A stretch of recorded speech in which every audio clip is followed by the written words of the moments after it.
Kamrej police દ્વારા ખાસ કરીને કામરેજ ચોકડી ઉપર કે જ્યાં ટ્રાવેલ્સના ડ્રાઈવરો ટ્રાવેલ્સને આડેધડ રીતે પાર્કિંગ કરી અને પેસેન્જર ભરતા હોય છે, વારંવાર તેઓને સૂચના આપવા છતાં તેઓ અહીંયા કામરેજ ચોકડી ખાતે આડેધડ અડધો રોડ દબાવીને પાર્કિંગ કરે છે। તે તમામ ટ્રાવેલ્સોવાળા ઉપર BNS કલમ 285 મુજબ ગુનો દાખલ લગભગ 25 ગુના દાખલ કરેલ છે અને તે તમામ ટ્રાવેલ્સના ડ્રાઈવરોના જે લાયસન્સ છે એ લાયસન્સ રદ કરવાની પ્રોસિજર પણ અમે કરવાના છીએ। સાથે સાથે કામરેજ ચોકડી ઉપર જે રિક્ષા ઓટો રિક્ષાઓ જે પેસેન્જર માટે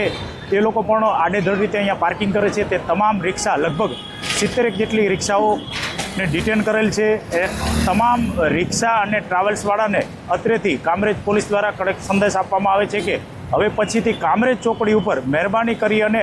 રિક્ષા કે ટ્રાવેલ્સ આડેધડ રીતે પાર્કિંગ કરી અને પેસેન્જર નહીં ભરતા, કેમ કે આ નો પાર્કિંગ ઝોન છે અને નો પાર્કિંગ ઝોનમાં જો કોઈ પણ ટ્રાવેલ્સ કે રિક્ષાને પાર્કિંગ કરવામાં આવશે અને પેસેન્જર ભરવામાં આવશે રોડ દબાવીને, તો એમના ઉપર સ્ટ્રિક્ટમાં સ્ટ્રિક્ટ કડકમાં કડક કાર્યવાહી કરવામાં આવશે।